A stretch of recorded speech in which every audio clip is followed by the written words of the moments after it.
Fala pessoas, e aí, tudo bom com vocês? Para quem não me conhece ainda, eu sou a Izzy Godinho e hoje eu venho trazer a quarta parte da leitura desse livro que se chama Quem Me Roubou de Mim, que é do Padre Fábio de Mello.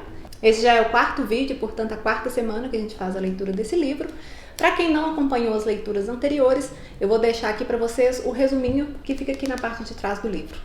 Em Quem Me Roubou de Mim, o Padre Fábio de Mello aborda uma violência sutil, mas destruidora, que aflige muitas pessoas: o sequestro da subjetividade. Essa expressão pouco comum refere-se à privação que sofremos de nós mesmos quando estabelecemos com alguém, nas palavras do próprio autor, um vínculo que mina nossa capacidade de ser quem somos, de pensar por nós mesmos, de exercer nossa autonomia, de tomar decisões e exercer nossa liberdade de escolha. Uma vez sequestrados, perdemos a capacidade de sonhar. Ficamos impossibilitados de viver as realizações para as quais fomos feitos e não temos com quem reclamar. Precisamos, portanto, estar sempre atentos para que isso não aconteça, pois, como escreve Padre Fábio, nenhuma relação humana está privada de se transformar em roubo, perda de identidade, ainda que as pessoas nos pareçam bem intencionadas. Um só descuido e as relações podem evoluir para essa violência silenciosa. Basta que as pessoas se percam de seus referenciais, que confundam amor com posse, que abram mão de suas identidades e que se ausentem de si mesmas. E hoje a quarta parte começa com um capítulo que se chama O Sequestro da Subjetividade. E esse termo já foi utilizado pelo Padre Fábio de Mello lá nos capítulos anteriores. Ele já explicou um pouquinho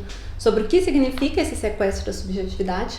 Essa explicação está lá no primeiro vídeo, se você quiser assistir.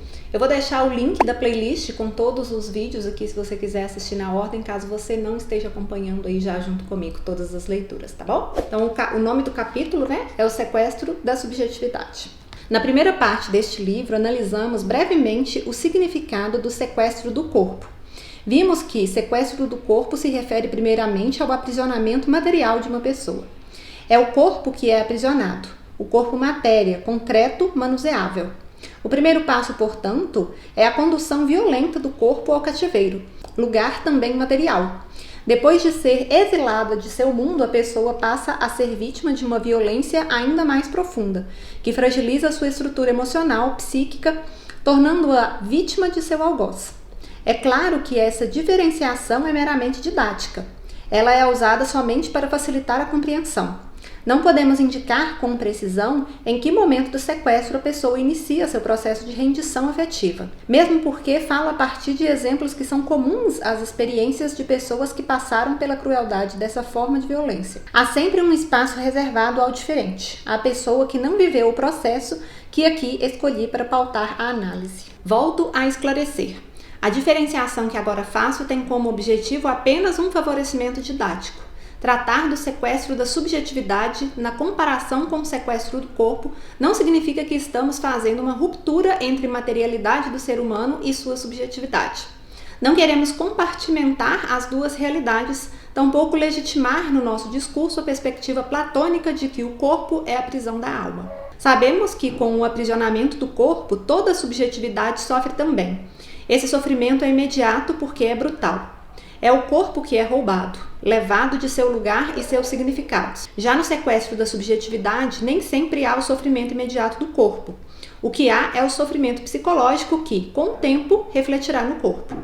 Por ser um processo mais lento, o sequestro da subjetividade pode, num primeiro momento, ser sinônimo de prazer, satisfação, porque o corpo não é subjugado a maus tratos concretos, como no caso do sequestro da materialidade. Há casos de sequestro da subjetividade que desembocam em violências físicas, mas tais violências não fazem parte do processo inicial, porque o sequestrador não poderá seduzir sua vítima pela força da violência. Ao contrário, inicialmente será dócil, cortês, gentil e usará de todas as artimanhas para que a sedução seja bem sucedida. E aí é hora de uma pausa importante. Eu falei bastante disso quando eu estava falando sobre narcisismo. Eu vou deixar a capa do vídeo aqui. E nesse momento eu comento a respeito da aproximação do narcisista das pessoas que a aproximação dele não é uma aproximação violenta, ele de forma nenhuma demonstra ser um narcisista quando ele se aproxima da pessoa, mas que ao contrário, a aproximação é feita de forma, como foi falado aqui, ela é feita de forma dócil, cortês, gentil e usará de todas as artimanhas para que a sedução seja bem sucedida. Isso acontece muito em relação ao narcisismo. Como eu já disse aqui, eu tive um relacionamento com uma pessoa que tem todas as características assim do narcisismo. Assim, quando eu li alguns livros a respeito do narcisismo, eu identifiquei claramente todos os gestos da pessoa comigo, sabe? Então, por isso que a gente tem que ficar muito atento aos relacionamentos abusivos. Os relacionamentos abusivos, eles acontecem porque a pessoa não chega demonstrando já os abusos, cometendo os abusos. Primeiro a pessoa vai chegar de forma muito dócil, de forma muito gentil, demonstrando ser uma pessoa muito boa, demonstrando suas melhores características e tal. E depois que esse relacionamento se transforma em abusivo. Muitas vezes pessoas que sofrem agressões físicas, verbais e tudo, elas chegam a defender seus abusadores exatamente porque existe todo um histórico onde o abuso é concretizado. Por isso que os relacionamentos abusivos são tão difíceis de serem rompidos, né? Porque em um dado momento essa pessoa acreditou naquela imagem que a pessoa passou.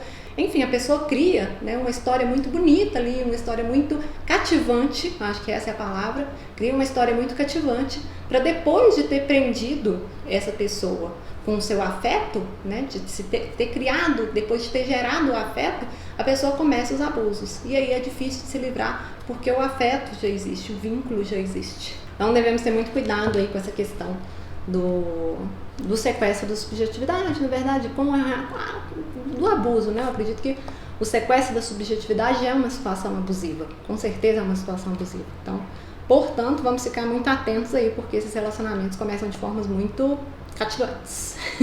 Outro aspecto também interessante a ser lembrado é que em alguns casos de aprisionamento do corpo, a subjetividade consegue ser preservada livre.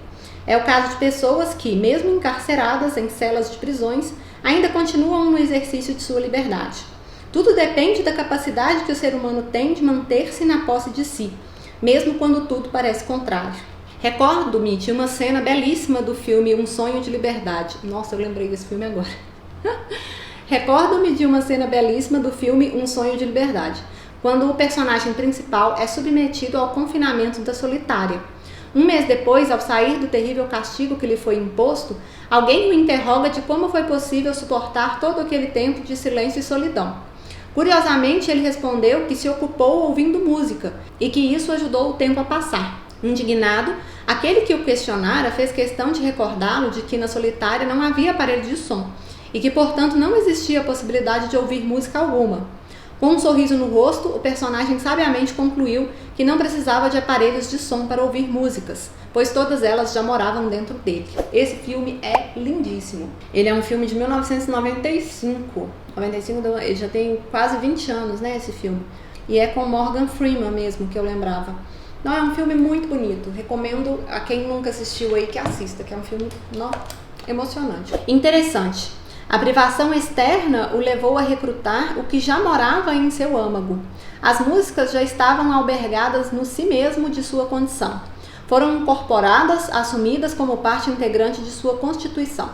Não seria a mesma coisa a liberdade? Mais tarde falaremos sobre isso, mas aproveitando a ocasião, recordamos uma lição que nos é dada pela antropologia cristã. A liberdade é um dom que nos foi dado por Deus, todos a recebem. Mas é na dinâmica da vida que a recrutamos. Trata-se de uma vigilância diária. Sempre que a vida nos confinar, é preciso recordar a melodia que nos liberta. E interessante isso, porque realmente muitas vezes a gente se deixa aprisionar a diversas situações. Há relacionamentos, a posição social, a dinheiro, aos vícios, né, que a gente tem, o vício da bebida, o vício, enfim, das drogas, o vício, qualquer vício que a pessoa tenha. E a gente tem o papel diário de manter aquilo que nos foi dado gratuitamente, né, que é a nossa liberdade. Há uma coisa muito importante que nos aprisiona muito também, o trabalho. O trabalho nos aprisiona de uma forma, enfim, a gente tem que saber muito encontrar, né, o ponto de equilíbrio entre o que é foco e o que é uma pessoa que ultrapassa, né, os limites do trabalho, perde sua liberdade e vive apenas para o trabalho. É uma reflexão que é importante aí de ser feita. Outro exemplo interessante, que também está no mesmo filme, é a história do homem que cuidava dos livros do presídio. Sendo já de idade avançada, alguns dias depois de alcançar a liberdade, enforcou-se. Durante toda a vida ele foi prisioneiro e, ao tornar-se livre, descobriu que não saberia viver longe das grades. Ele não aprendeu a ser livre e por isso resolveu morrer depois de perder o direito de continuar na prisão. A morte foi a forma encontrada de cessar o desconforto. As chaves abriram a cela, mas não abriram seu coração. Ele estava livre das paredes que o cerceavam durante toda a vida, mas não estava livre de si mesmo. O eu profundo permaneceu trancafiado nos calabouços em que o tempo o fez mergulhar. Subjugado ao costume da prisão, desaprendeu a ser livre. É engraçado, eu não lembro da morte desse personagem, né, que entregava os livros. Agora, comentando aqui, eu lembrei. Mas eu lembro que depois da morte dele, o Morgan Freeman e o outro personagem principal do filme, eles sentam e conversam sobre como eles não gostariam de deixar que isso acontecesse a eles. Que eles não gostariam que a vida deles terminasse ali. Por isso que o filme chama Um Sonho de Liberdade, né? O sonho deles era sair dali e eles queriam nunca perder essa liberdade interior que esse prisioneiro que entregava os livros perdeu, tanto é que quando, né, ele obteve a liberdade, ele acabou se matando. O exemplo nos ajuda. Há prisões que são mais que paredes e celas. Elas não são materiais e por isso não há nada que possa concretamente ser quebrado. No confinamento do corpo, há um cativeiro localizado que precisa ser aberto. Mas no confinamento da subjetividade, os cativeiros não possuem localização que possamos descobrir, nem tampouco caminhos que nos favoreçam chegar pela força de nossos pés. O acesso a esses cativeiros só é possível por meio de outros recursos. O primeiro deles é a tomada de consciência de que ele existe. Mediante os desconfortos que derivam do confinamento, a pessoa precisa reconhecer que está privada de si mesma. É um passo difícil. A dependência nos medra. Alimenta a ilusão de que longe do cativeiro a vida não terá sentido. O invasor se instaura na vontade. Com isso, a pessoa perde a capacidade de decidir por si mesma, de tomar uma decisão que a favoreça. O segundo recurso é o pedido de ajuda. É pouco provável que uma prisão afetiva seja quebrada na solidão. O amparo proveniente de pessoas que nos amam é fundamental para que tenhamos condições de enfrentar a travessia que nos retirará do exílio. E, por fim, a retomada da liberdade, o tortuoso processo de reaprender a viver longe dos grilhões. Isso é uma outra coisa também que eu falo no vídeo sobre narcisismo, que é a questão da rede de apoio. A pessoa, quando ela se vê envolvida num relacionamento abusivo, é bem provável que para sair de lá, ela realmente precise da ajuda de outras pessoas que sirvam como rede de apoio. Isso é importantíssimo. É importante salientar que essa forma de sequestro, o da subjetividade, é muito mais comum do que imaginamos. Trata-se de um fenômeno que a todo momento acontece entre nós. É provável que já tenhamos protagonizado ou até mesmo estejamos protagonizando essa espécie de violência. A imaturidade afetiva é a grande responsável por tais quadros de sequestros. O despreparo humano tem sido fruto dessa estrutura social que distancia cada vez mais a pessoa de suas questões fundamentais. Sobre isso já falamos. Cresce assustadoramente a indisposição das pessoas com os processos que podem nos amadurecer. Estamos avessos aos sacrifícios, à disciplina. A era tecnológica nos imergiu num pragmatismo que nos indispõe ao tempo das esperas.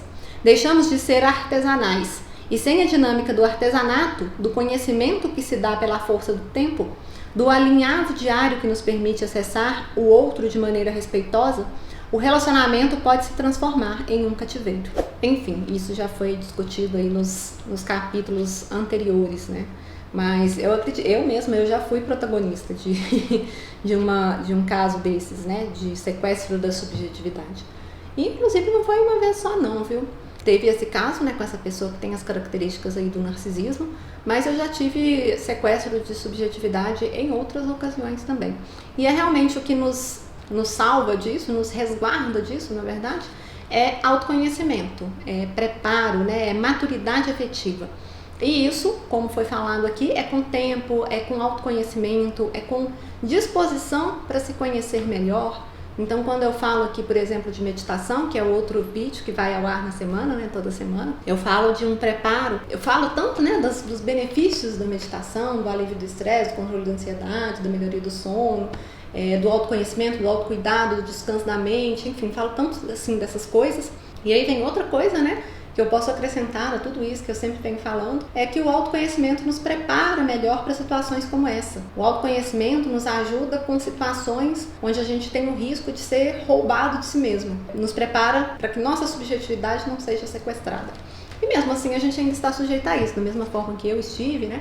Pouco antes de eu iniciar esse canal aqui, eu estive numa situação dessa, mas hoje já me sinto muito mais preparada, muito mais observadora. A gente vai aprendendo mesmo com o tempo, né? A gente não aprende de uma vez assim. O importante é que estejamos dispostos a aprender sempre. E aí vem um subtítulo que se chama A Maturidade.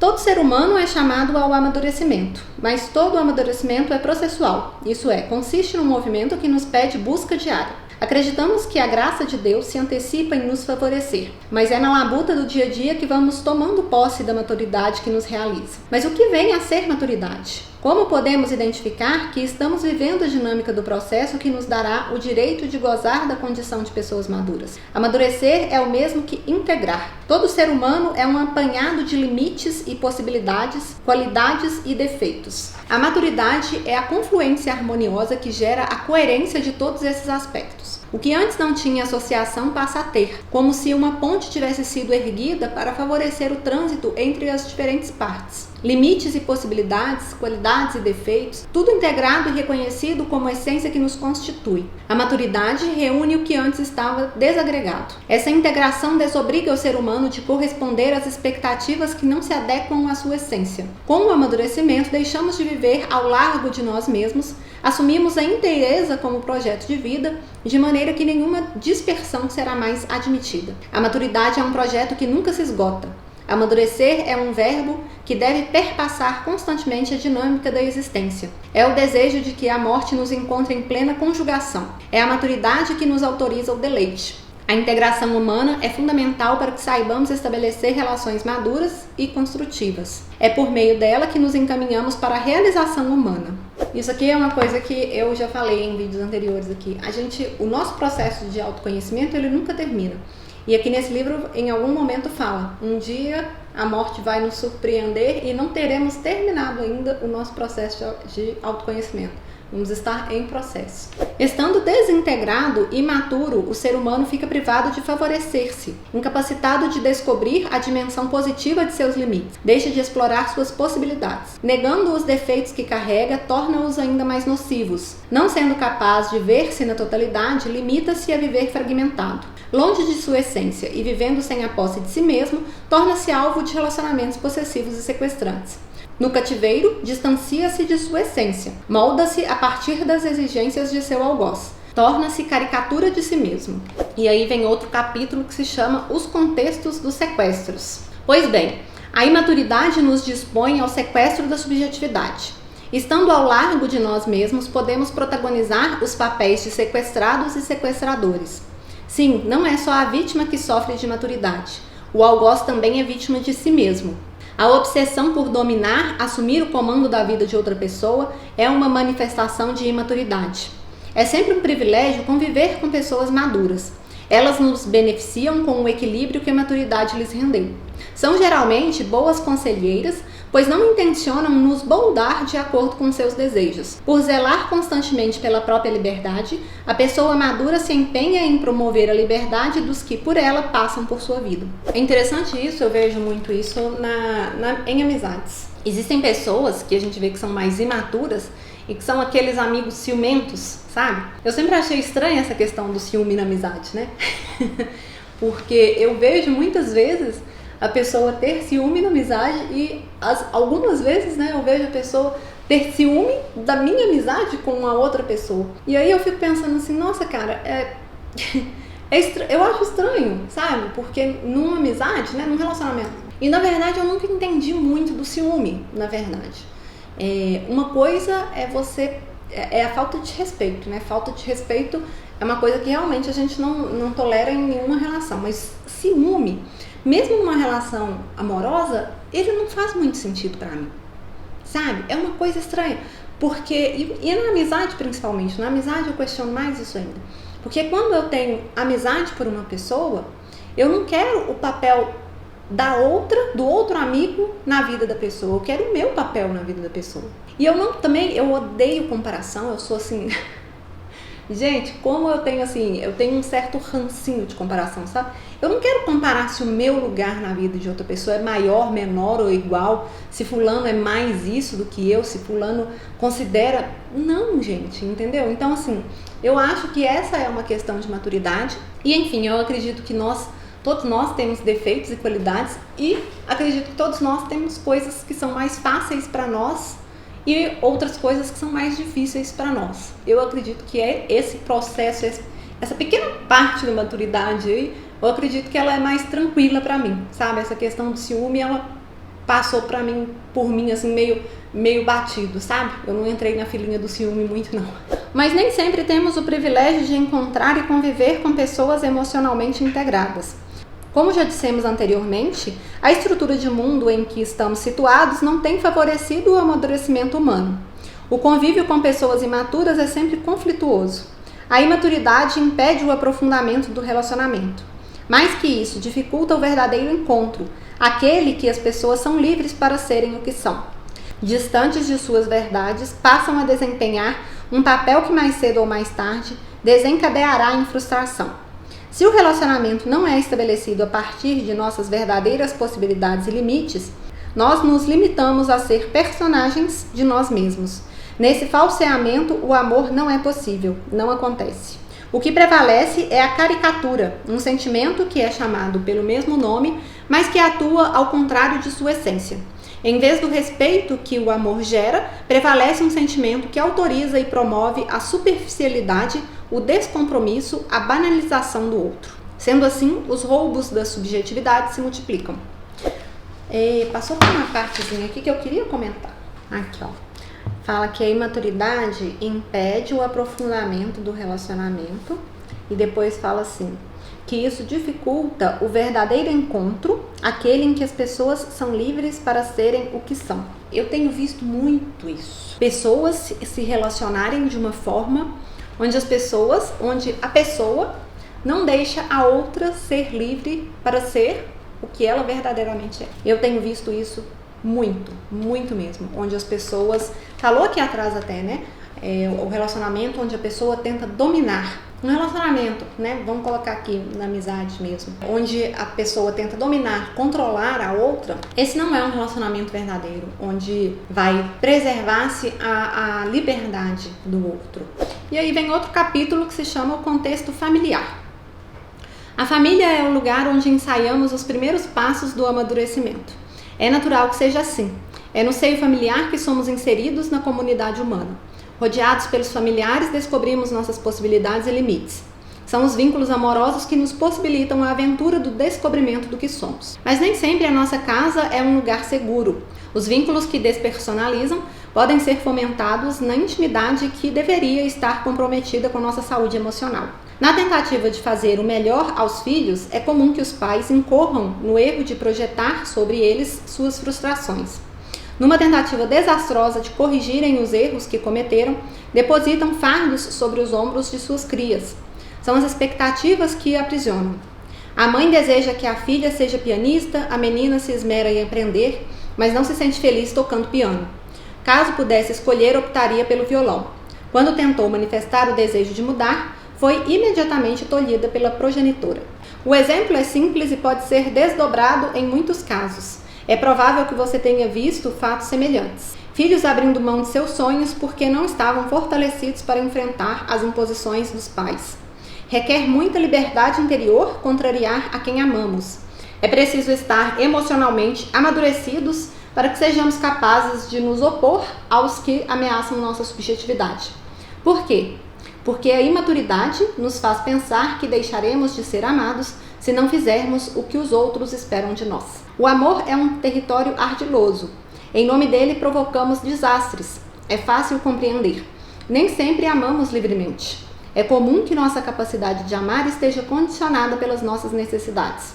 Requer honestidade constante. É um limiar perigoso. A caridade que fazemos pode não ser fruto de nossa capacidade de amar. A honestidade nos revela que ela pode ser movida por nosso desejo de reconhecimento.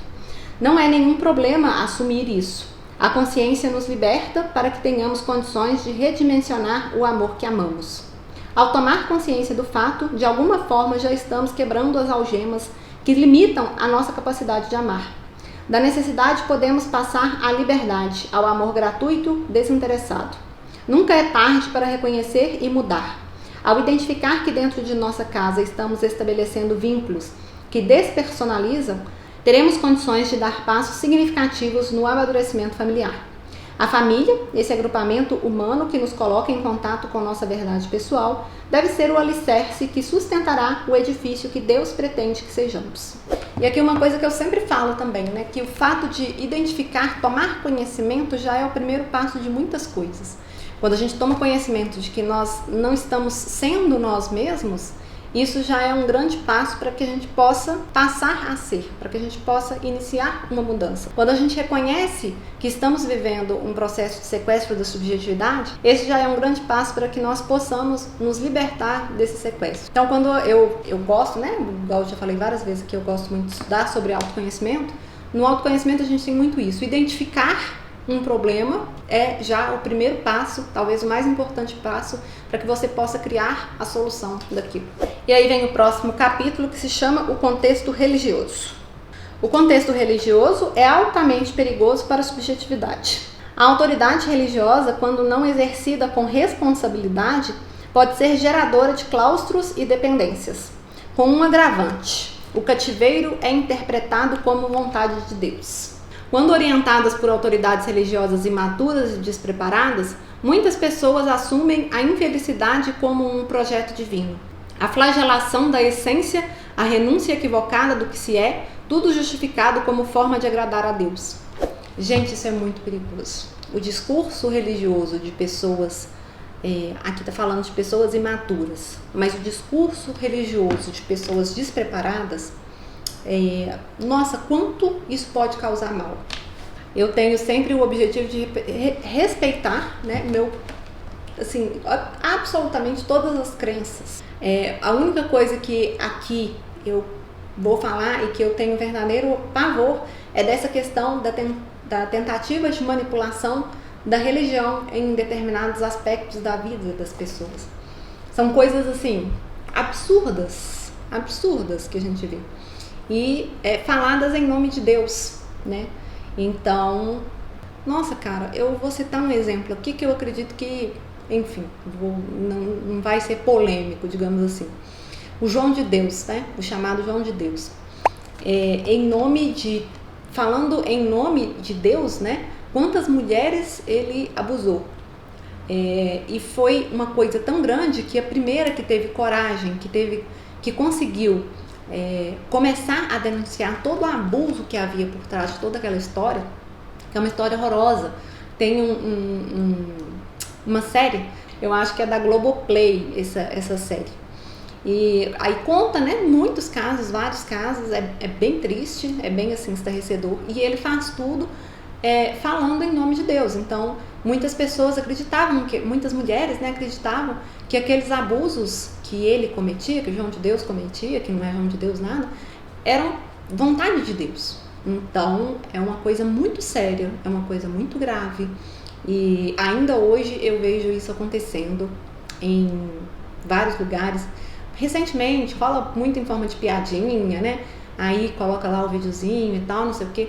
Mas a gente vê claramente que o que está rolando ali é uma manipulação e uma perda do direito das pessoas de serem elas mesmas, de pensarem por elas mesmas, pelas próprias cabeças, sabe? Mas de ouvir de um determinado líder religioso que aquela é a vontade de Deus e que por isso ela deve agir dessa forma. Então isso é muito perigoso e, enfim, as pessoas devem ficar bem atentas a isso. E não ficar achando que qualquer pessoa, vou colocar o qualquer pessoa aí bem entre aspas, pode vir falando, mas isso aí porque é Deus que quer desse jeito, né? E, enfim, quando a pessoa começa com esse papo comigo, normalmente fico meio Sim, já vi, porque a pessoa já chega querendo impor, né? É porque Deus quer assim. Peraí, vamos conversar. Conversar não chega impondo, não, querido, porque primeiro nós vamos dialogar aqui. Tem se multiplicado entre nós o discurso religioso que dissocia as questões humanas das questões divinas. Mas o específico da experiência religiosa não é retirar os véus que nos separam de Deus? Conhecer a Deus não é também conhecer a nós mesmos? Uma prática religiosa que nos distancie de nós mesmos ou que nos faça negar o que somos? Aqui é uma questão interessante que vale a pena salientar. A teologia cristã nos ensina que o conhecimento de Deus nos coloca em contato com o ser humano que Ele deseja que sejamos. Quanto mais mergulhamos no mistério de sua divindade, muito mais teremos condições de chegar ao conhecimento de nossa verdade. A contemplação que fazemos do sagrado é dinâmica. Ela nos possibilita ver o que Ele quer de nós. Essa é a nossa convicção. Rezamos, jejuamos, ritualizamos nossa fé, participamos dos sacramentos, tudo para que tenhamos condições de alcançar o ser humano que Deus imaginou para nós. Como podemos admitir que a prática religiosa nos distancie de nossa essência? Os sequestros que a religião oportuniza são desastrosos justamente porque podem impedir o desabrochar de nossa essência. As teologias equivocadas e os discursos que delas procedem podem nos apartar de Deus e, apartando-nos dele, confinamo-nos em cativeiros terríveis, reduzindo nossa dimensão religiosa a uma prática infértil e alienada. Eu vejo muito isso, às vezes, práticas alienadas da fé. Alguns discursos imaturos, né, vamos chamar de imaturos, mas eu acho até que mal intencionados, porque com o sentido de querer dominar, querer que o outro pense como eu, ao invés de falar com o outro, sobre discutir com o outro sobre o que me faz pensar diferente, não. Eu tento, por meio do medo, fazer com que o outro pense igual a mim. Então, Deus quer assim. Entende isso? 2 exemplos.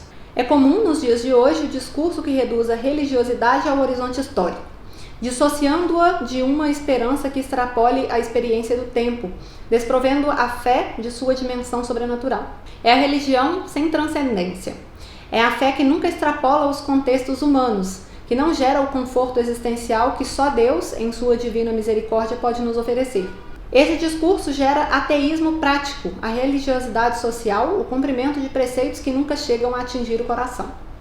O contrário também é verdade. Muitos discursos e práticas religiosas se limitam à pregação de promessas futuras. As questões humanas ficam negadas. A transcendência nunca se associa às questões terrenas, e com isso nasce um natural desprezo pela vida, pela história. O prejuízo é o mesmo que no primeiro caso. Se a religião nega ao ser humano os 2 pilares que sustentam sua dimensão espiritual, ela está gerando o aprisionamento da subjetividade. Ao comprometer a inteireza do ser humano, o discurso realiza o oposto do que deveria realizar. E aí vem outro capítulo, os capítulos aqui são pequenininhos nessa parte do livro. Esse capítulo se chama O Contexto Profissional. O sequestro da subjetividade é muito comum nas relações profissionais. Imersas numa trama onde a utilidade costuma prevalecer sobre os significados, as pessoas nem sempre conseguem preservar a inteireza de suas identidades. Veja bem, exercer uma função dentro de um contexto organizacional é absolutamente saudável. Saber-se parte de um todo, identificar que o específico que nos cabe impulsiona o funcionamento do todo é muito salutar. Pela divisão de funções, nós exercitamos o espírito cooperativo. O trabalho pode ser para nós uma oportunidade de abandonar o espírito da onipotência, a prepotência que nos faz tão egoístas e mesquinhos. Mas o limiar entre a pertença frutuosa, aquela que nos coloca em comunhão com os outros, e o aniquilamento do ser, que se caracteriza como renúncia ao que se é para poder pertencer, é estreito. Quando o coletivo prevalece sobre o particular, desconsiderando-o em sua diferença, forçando-o a uma uniformidade que não contempla sua singularidade, massacrando-o em vez de incorporá-lo como parte irrenunciável do todo, é certo que a subjetividade ficará cativa. Jesus já alertava em seu tempo. A autoridade é serviço. É verdade, o bom líder é aquele que identifica, no poder que lhe foi confiado, a oportunidade de favorecer o crescimento dos que estão sob seu domínio. A expressão nos assusta, eu sei. Estar sob o domínio do outro é sempre um risco, mas deixa de ser no momento em que o que o detém, a autoridade, se interpreta como o primeiro responsável pela saúde emocional das pessoas que lhes foram confiadas. Mas nem sempre é assim. Quando a liderança é exercida por uma pessoa imatura, o resultado é sempre desastroso. Liderar pessoas requer muito equilíbrio. Esse equilíbrio emocional só a maturidade pode nos oferecer. É aquele que vai nos iluminar para que não massacremos a subjetividade dos que trabalham conosco. E aí vem outro capítulo, o contexto das amizades. Agora eu entendi. A questão aqui que está falando dos contextos, né? Falou do contexto familiar, acho que foi o primeiro. Ele é o título, os contextos dos sequestros. Esses são subtítulos. Contexto familiar, o contexto religioso. Aí vai vir, veio o contexto profissional, vai vir o contexto das amizades e o contexto do amor conjugal. O contexto das amizades. Ninguém tem maior amor do que este, de dar a alguém a vida pelos seus amigos. Esse é um trecho da Bíblia, né? Jó capítulo 15, versículo 13. Esse versículo bíblico expressa o ponto alto do amor maduro. Dar a vida pelo outro só é possível aos que já estão no pleno conhecimento de sua verdade. Mas esse trecho do Evangelho de João é perigoso. Uma interpretação unilateral dessa passagem pode ser desastrosa. Amor é doação. Ninguém pode negar isso. Jesus se referia a uma entrega gratuita, nascida livremente. No contexto de sua palavra, dar a vida é o mesmo que fazer uma renúncia pelo outro em detrimento de nós mesmos. Só o amor nos leva a experimentar o que temos de mais gratuito em nós. É motivado por esse amor que renunciamos aos nossos interesses para favorecer o outro. Mas como identificar que o gesto de renúncia não está nos privando de nós mesmos? Como saber se o contexto de nossa doação está realmente sendo gestado pela nossa liberdade interior? Ou então, como descobrir se nossa doação alimenta uma relação onde o outro nunca se dispõe a doar, mantendo assim um vínculo que impede o seu amadurecimento? É justo interpretar a passagem bíblica desconsiderando que num relacionamento de amizade a doação não pode ser responsabilidade de uma só pessoa? Essa é uma questão muito interessante. Precisamos salvaguardar a perspectiva evangélica de que não podemos cobrar reciprocidade quando amamos, mas também não podemos permitir que sejamos mantenedores de uma amizade cuja estrutura depende unicamente de nossa doação. Acontece muito.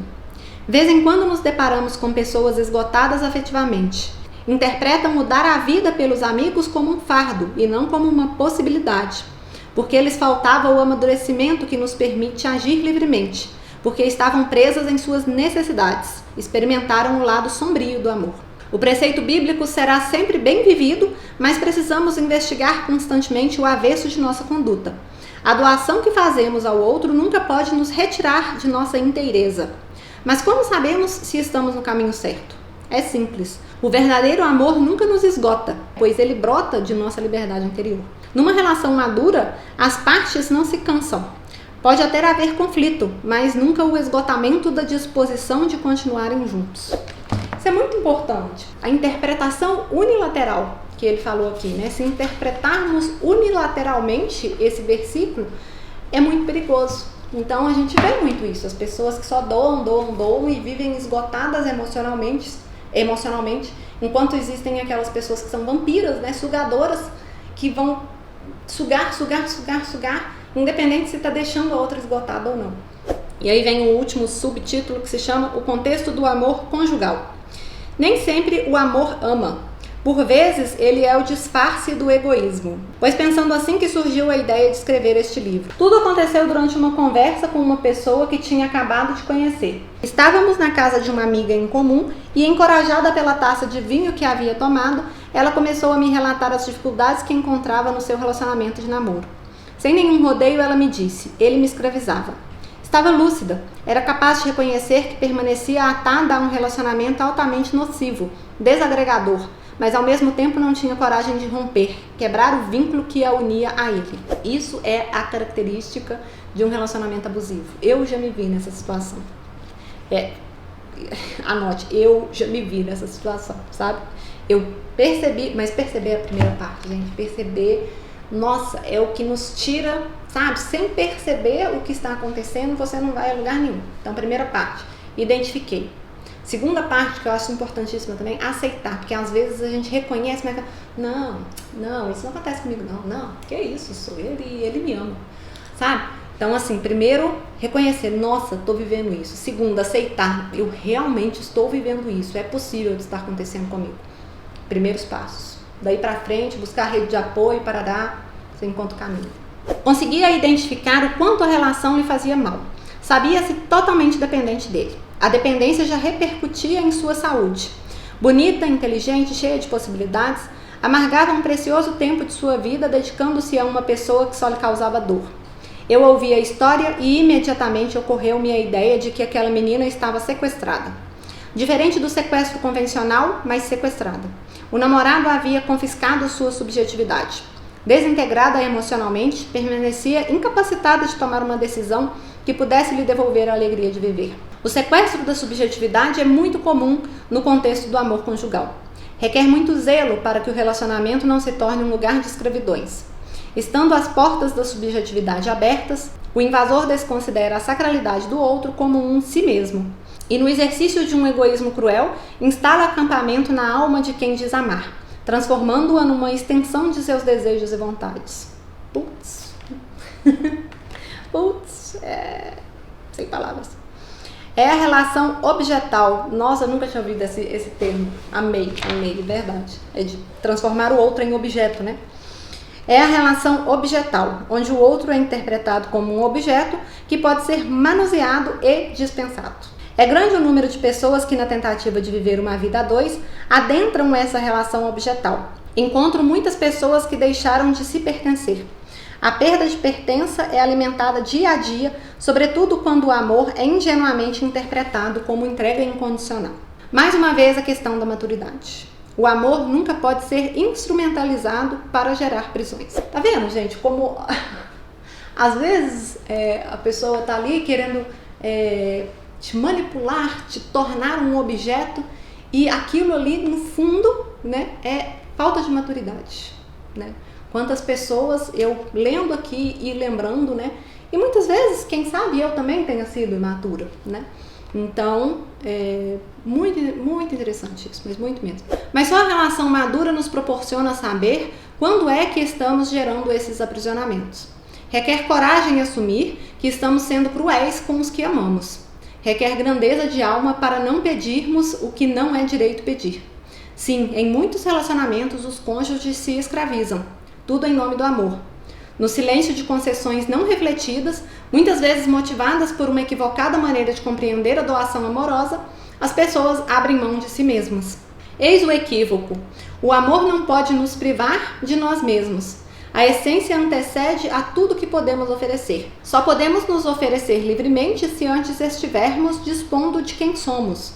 Não podemos permitir que um relacionamento nos prive de nossa essência. Essa dimensão não pode ser doada, nossa essência.